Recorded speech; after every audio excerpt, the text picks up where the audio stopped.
आज सरकार ने भगवान वाल्मीकि जयंती के अवसर पर यह भी तय किया, आप देखते होंगे जब वाल्मीकि जी की जयंती होती है, सरकार एक कार्य जरूर करती है कि वाल्मीकि जयंती के अवसर पर हर मंदिर में अखंड रामायण का पाठ करा करके अखंड रामायण के माध्यम से हम समाज को जोड़ने का कार्य करते हैं। ये कृतज्ञता ज्ञापित है उन ऋषियों के प्रति, उन संतों के प्रति, उन महापुरुषों के प्रति जिन्होंने समाज के एकीकरण के लिए, समाज के सुरक्षा के लिए और समृद्धि के लिए अपना योगदान दिया। उनके प्रति कृतज्ञता ज्ञापित करने का सरकार का एक प्रयास है। और सरकार के साथ जब संगठन और समाज एक साथ जुड़ता है तो भाइयों बहनों इसके परिणाम कई गुना आगे बढ़ते हुए दिखाई देते हैं। आज सरकार की यही योजनाएं हैं जिन योजनाओं के माध्यम से हम प्रदेश में 3.25 करोड़ परिवारों को एक शौचालय उपलब्ध करवाने का काम करते हैं। आज शासन की इन योजनाओं का परिणाम है कि प्रदेश के अंदर 55 लाख परिवारों को एक आवास उपलब्ध हो गया। आज इसी का परिणाम है 1 लाख से अधिक घरों में, 1 लाख से अधिक गांवों में बिजली पहुंचाने का काम हुआ और 1 करोड़ 56 लाख परिवारों को फ्री में बिजली देने का काम भी उत्तर प्रदेश के अंदर होता है। आज इन्हीं योजनाओं को प्रभावी ढंग से लागू करने का परिणाम होता है कि पीएम स्वनिधि योजना में पटरी व्यवसायी, ठेला, खोमचा, रेडी या पटरी व्यवसायियों के लिए पीएम स्वनिधि योजना के अंतर्गत उत्तर प्रदेश में 14 लाख ऐसे पटरी व्यवसायी हैं जिन्हें सीधे बैंक से जोड़ने का कार्यभार सरकारों के उसे कर्ज से पूरी तरह मुक्त करने का काम किया गया। आज इन्हीं योजनाओं का परिणाम है कि 75 लाख परिवार उत्तर प्रदेश में ऐसे हैं जिनका जहां पर मकान है उन परिवारों को वहीं पर जमीन का कब्जा उपलब्ध करा करके, पट्टा उपलब्ध करा करके उस जमीन को उनके नाम से करवा दिया गया है जिससे जमीन संबंधी विवाद का हमेशा के लिए समाधान हो सके। हम पूरी प्रतिबद्ध है कि दिसंबर 2023 पर उत्तर प्रदेश में 1 करोड़ 25 लाख ऐसे परिवार हैं जो गांव में जहां बसे हैं उन लोगों को वहां पर जमीन का पट्टा उनके नाम पर नहीं। और ये डबल इंजन की सरकार पीएम स्वामित्व योजना में इस बात के लिए पूरी प्रतिबद्ध है कि जो जहां पर बसा है उसको वहीं पर जमीन का पट्टा देने का कार्य डबल इंजन की सरकार करने जा रही है। यह व्यवस्था भी सरकार उस पर लागू करने जा रही है। अनुसूचित जाति जनजाति के छात्रावास के माध्यम से, अनुसूचित जाति जनजाति के छात्रों के छात्रावास के लिए उत्तर प्रदेश और केंद्र सरकार मिलकर के व्यवस्था बनाने जा रही है कि सभी छात्रों को यह सुविधा प्राप्त हो और छात्रावास की व्यवस्था भी बेहतर हो।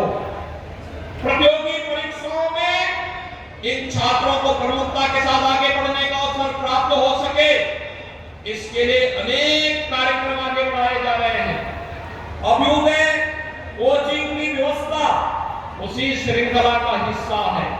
भाइयों बहनों, आज आप देखते होंगे प्रधानमंत्री स्टैंड अप की योजना हर बैंक की ब्रांच को अनुसूचित जाति या महिला लाभार्थी में से किसी एक व्यक्ति को जरूर वहां पर बैंक से लोन की सुविधा के साथ जोड़ना है। प्रधानमंत्री मुद्रा योजना में विशेष प्रावधान किए गए हैं जिसके माध्यम से आर्थिक स्वावलंबन के अनेक द्वार खुलते हैं और उसके रास्ते निकलते हैं। पीएम विश्वकर्मा योजना के माध्यम से उसके रास्ते निकलते हैं। विश्वकर्मा श्रम सम्मान योजना के माध्यम से उसके मार्ग प्रशस्त होते हैं। वन डिस्ट्रिक्ट वन प्रोडक्ट जैसी योजनाओं के माध्यम से। और आज के इस अवसर पर जब यह अनुसूचित जाति से जुड़ा हुआ सामाजिक सम्मेलन उत्तर प्रदेश अनुसूचित जाति जनजाति मोर्चा के माध्यम से आगे बढ़ाने के कार्यक्रम हो रहे हैं, तो भाइयों बहनों, मैं आज के इस अवसर पर आप सबको इस बात के लिए आश्वस्त करने के लिए आया हूं कि 2017 के पहले जो सरकारें प्रदेश में काबिज थी उनके कारनामे आप सबसे छुपे हुए नहीं है। दलित महापुरुषों के स्मारकों को वे तोड़ने की बात करते थे। उनके द्वारा लगातार प्रयास किया जाता था कि हमारा समाज अपमानित महसूस करे। उनके द्वारा अनेक इस प्रकार के कुत्सित प्रयास किए गए, लेकिन 2017 के बाद जब डबल इंजन की भारतीय जनता पार्टी सरकार उत्तर प्रदेश में आई तो पिछली सरकारों ने जो अनुसूचित जाति जनजाति की छात्रवृत्ति को उत्तर प्रदेश में रोक दिया था, उस छात्रवृत्ति को फिर से चालू करते हुए यह सुनिश्चित किया कि अनुसूचित जाति जनजाति के हर छात्र को समय से छात्रवृत्ति मिले। यह व्यवस्था भी पुख्ता व्यवस्था करने का कार्य किया गया। यह सुनिश्चित किया गया हर सरकारी कार्यालय में बाबा साहब भीमराव अंबेडकर जो भारत के संविधान के निर्माता है, भारत के संविधान के शिल्पी है, उनकी फोटो जरूर लगाई जाए।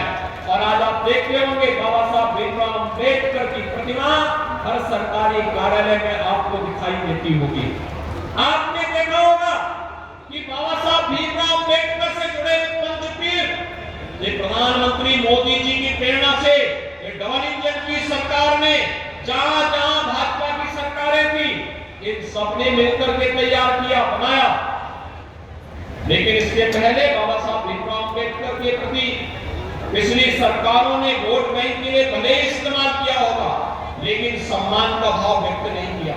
आज तो हमारी सरकार लखनऊ में भी बाबा साहब भीमराव अंबेडकर जी की स्मृति को जीवंत बनाए रखने के लिए एक अंतर्राष्ट्रीय केंद्र की स्थापना कर रही है। इसी वर्ष के अंत तक वह केंद्र बनकर के तैयार हो जाएगा।